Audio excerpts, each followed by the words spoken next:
कौन से कॉन्सेप्ट्स ऐसे हैं जो हमें पता होने चाहिए? उनमें सबसे पहली बात आती है, कौन सी बात?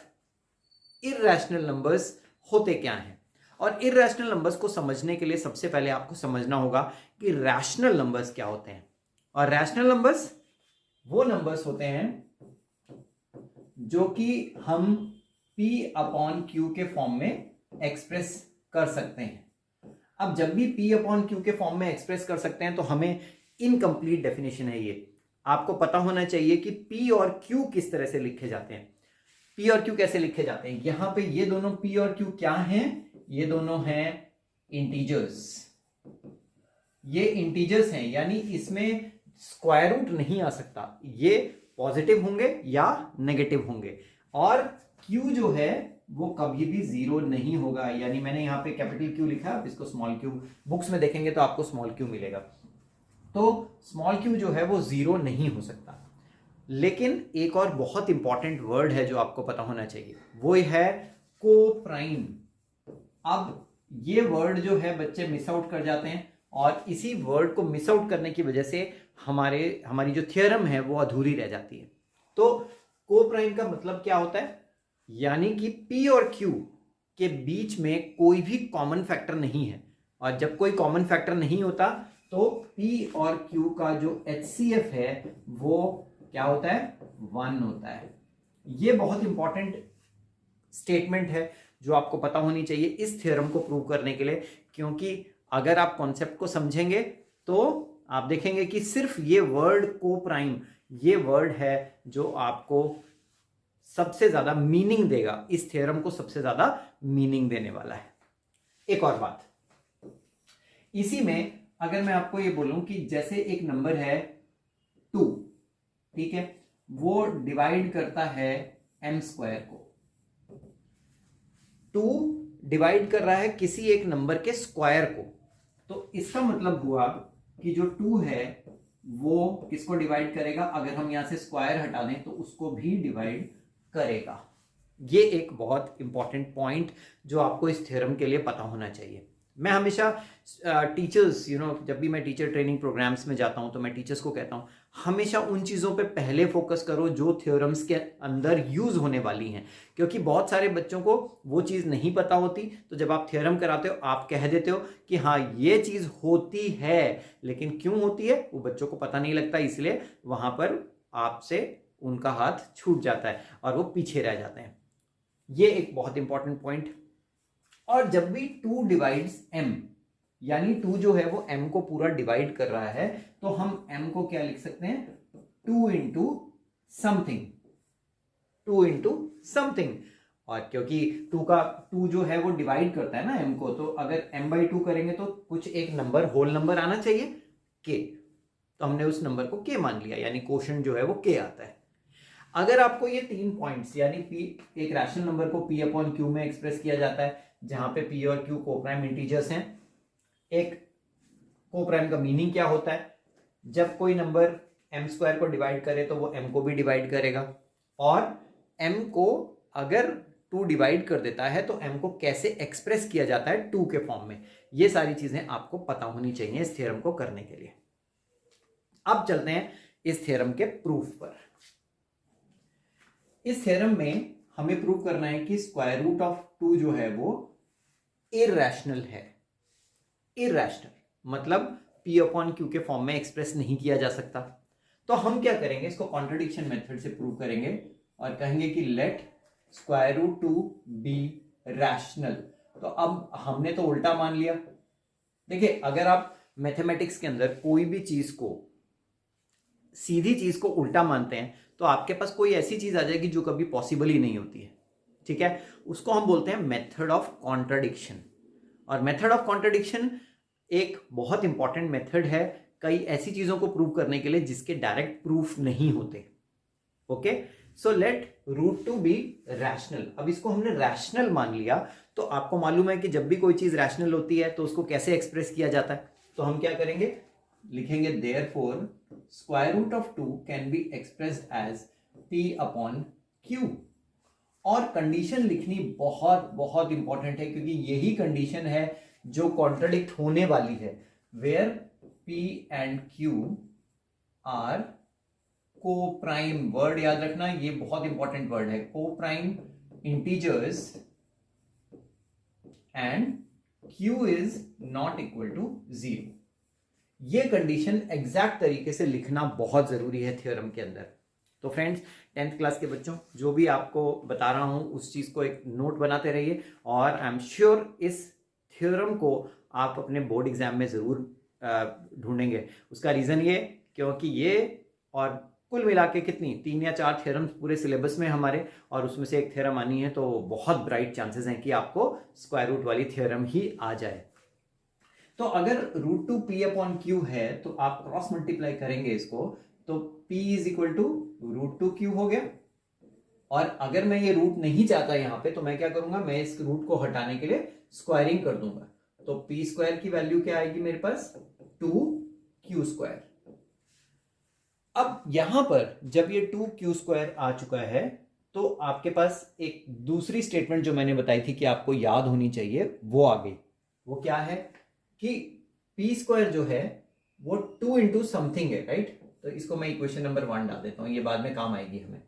तो p स्क्वायर जो है वो 2 इंटू समथिंग है, तो इसका मतलब p स्क्वायर 2 से डिवाइड हो जाता है, that means 2 divides p square. और मैंने क्या कहा था कि अगर कोई नंबर किसी के स्क्वायर को डिवाइड करता है तो 2 डिवाइड्स p, देखो 2 डिवाइड्स p।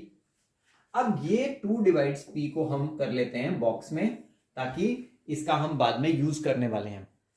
तो 2 डिवाइड्स p, और जब भी 2 किसी नंबर को डिवाइड करता है तो हम उस नंबर को 2 इंटू समथिंग लिख सकते हैं। तो मैं 2 इंटू समथिंग लिख देता हूं, जहां पर ये जो m है ये कोई एक होल नंबर है, where m is some whole number, ठीक है ना। क्योंकि p पूरा का पूरा डिविजिबल है 2 से, इसलिए p को 2 इंटू समथिंग लिखा जा सकता है। अब मैं इस p की वैल्यू को फर्स्ट इक्वेशन में यहां पे पुट करने वाला हूं, इस इक्वेशन के अंदर। तो फर्स्ट इक्वेशन क्या बन गई, p स्क्वायर यानी 2m का square is equal to 2q square, और अगर इसका स्क्वायर खोल दें तो 4m square is equal to 2q square हो गया। यहां पे मैंने सिर्फ स्क्वायर को ओपन किया है।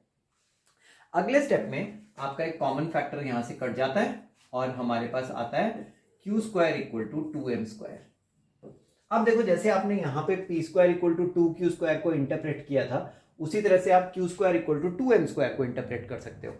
तो इसका मतलब 2 डिवाइड्स q स्क्वायर है, और अगर 2 डिवाइड्स q स्क्वायर है तो इसका मतलब 2 जो है वो किसको डिवाइड करेगा, q को भी डिवाइड करेगा।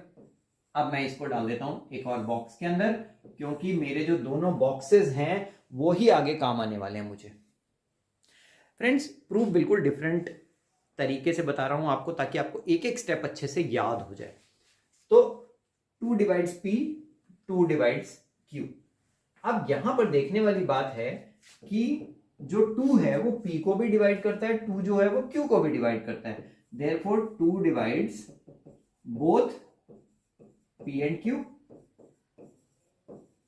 तो 2 तो दोनों को अब डिवाइड कर रहा है, और अगर 2 दोनों को डिवाइड कर रहा है तो इसका मतलब क्या हुआ कि p और q को प्राइम नहीं है। को प्राइम का मतलब क्या है कि उसका कॉमन फैक्टर 1 होता है, हाईएस्ट कॉमन फैक्टर ही 1 होता है। 1 के अलावा कोई और ऐसा नंबर नहीं है जो p और q को डिवाइड कर दे। लेकिन हमारे पास क्या आ गया दोनों बॉक्सेस के अंदर, यहां आया 2 डिवाइड्स p और यहां आया 2 डिवाइड्स q।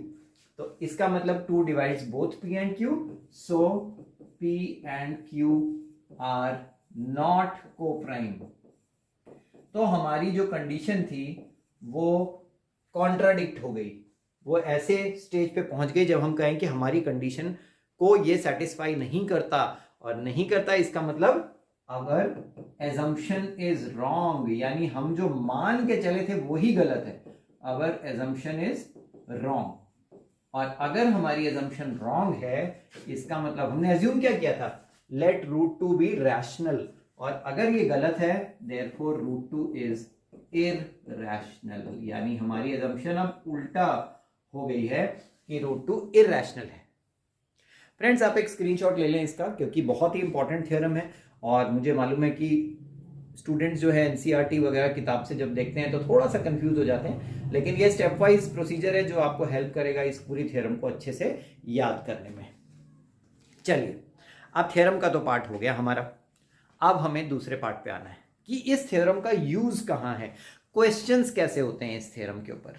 चलिए देखते हैं, एक क्वेश्चन लेके चलता हूं, बड़ा सिंपल सा क्वेश्चन लूंगा पहले, उसके बाद थोड़ा थोड़ा सा कॉम्प्लिकेट करेंगे, ठीक है।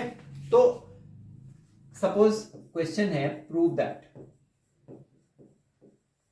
अब मुझे प्रूव करना है 3/√2 इज इरेशनल।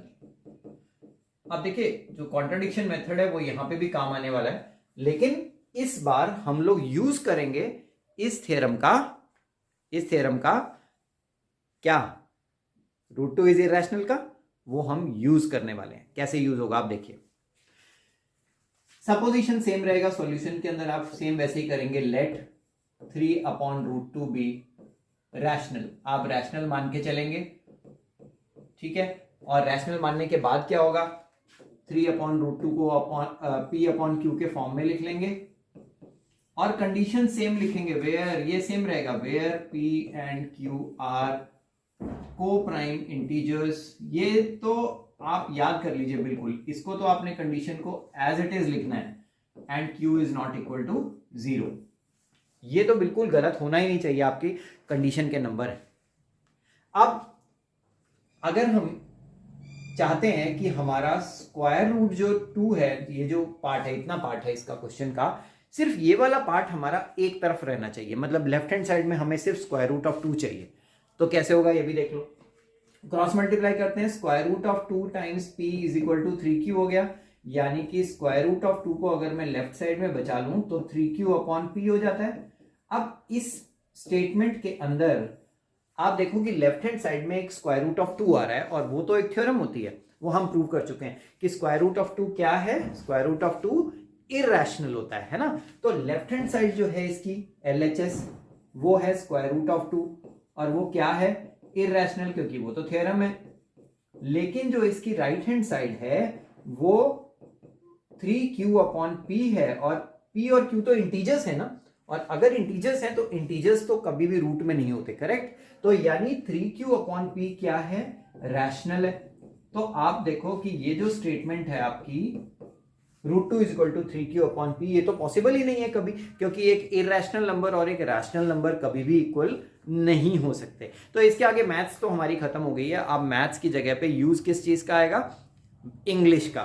तो आपको थोड़ी सी इंग्लिश लिखनी है इसके आगे, वो इंग्लिश क्या लिखनी है वो भी आपको अच्छे से इसमें समझा देता हूं। तो इसमें आप सबसे पहले मेंशन करेंगे कि जो इक्वेशन नंबर 1 है, इक्वेशन 1 इज नॉट पॉसिबल, यानी कि वो पॉसिबल ही नहीं है कभी, लेफ्ट हैंड साइड और राइट हैंड साइड इसकी इक्वल हो ही नहीं सकती। और अगर कोई ऐसी चीज आ जाए जो पॉसिबल ही नहीं है कभी, तो इसका मतलब क्या हुआ कि हमारी अजम्पशन ही गलत हो गई है, हम कुछ ऐसी चीज पे पहुंच गए जो कभी पॉसिबल नहीं हो सकती। So equation 1 is not possible, उसके आगे आप सीधा वही लिखेंगे, that implies our assumption is wrong। अब ये पार्ट जो है मैं इस क्वेश्चन में आपको पूरा लिख के दिखा रहा हूं, अगले क्वेश्चन से ये पार्ट नहीं लिखूंगा क्योंकि ये पार्ट एज इट इज आएगा। So our assumption is wrong, और अगर हमारी assumption wrong है तो इसका मतलब जो हमने assume किया था कि ये 3/√2 irrational है, प्रूव करना है, वो ट्रू हो गया, क्योंकि हमने उसका उल्टा माना था, 3/√2 इज रैशनल। तो हमारी assumption गलत है, इसका मतलब 3/√2 इज इरैशनल हमारा प्रूव हो गया। इसको बोलते हैं मेथड ऑफ कॉन्ट्रडिक्शन, और एक बहुत इंपॉर्टेंट मेथड क्लास 10th के स्टूडेंट्स के लिए। स्क्रीनशॉट लेते जाइए ताकि आप लोगों को पूरा का पूरा प्रूफ जो है वो अच्छे से देखने को मिल जाए। चलिए एक क्वेश्चन और लेते हैं, थोड़ा सा और कॉम्प्लिकेट करेंगे इस सिचुएशन को। अब हमारे पास ऐसे है, देखिए 7 + 3√5, अब प्रूव करना है कि ये 7 + 3√5 इज इरैशनल, ये क्वेश्चन है आपका। अब आपको आसान लगती जाएंगी चीजें, देखिए सॉल्यूशन में हम क्या करेंगे, लेट 7 + 3√5 बी रैशनल।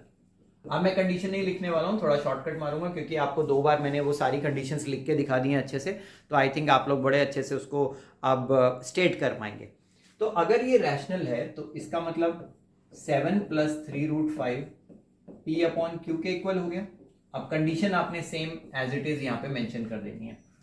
हमने करना क्या होता है, बेसिक चीज क्या है कि आपको रूट वाला जो पार्ट है वो उसको एक साइड रखना है, बाकी सारी चीजें दूसरी साइड शिफ्ट करनी है, वही करने वाला हूं। देखो तो यहां पे क्या होगा, यहां पे 3√5 पहले P अपॉन Q -7 हो गया, तो 3√5 की value P -7Q upon Q हो गई एलसीएम लेने के बाद। और अब इस 3 को दूसरी साइड शिफ्ट कर दो आप, तो √5 is equal to P -7Q upon 3Q आ गया। बस इसके आगे सेम वही है कि आप लिखेंगे कि लेफ्ट हैंड साइड जो है वो √5 है, और root of a prime number हमेशा क्या होता है, इरैशनल होता है। एंड राइट हैंड साइड जो है उसमें कहीं रूट नहीं नजर आ रहा है, P -7Q अपॉन 3Q में सारे इंटीजर्स हैं जो कि रैशनल नंबर ही बनाएंगे, तो आप लिखेंगे कि ये क्या है, रैशनल। और इसके बाद शुरू हो जाएगा इंग्लिश का रोल, यानी कि आपको पता होना चाहिए इंग्लिश क्या लिखनी है इसके आगे।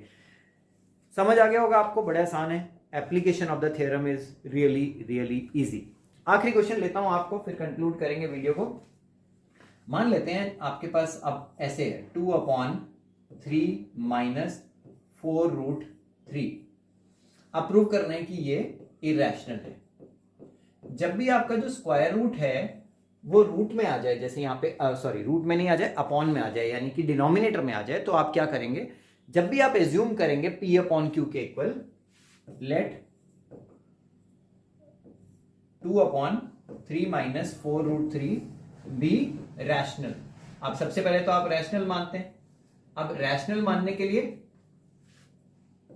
आपको उसको किसके इक्वल करना होगा, P अपॉन Q के इक्वल करना होगा।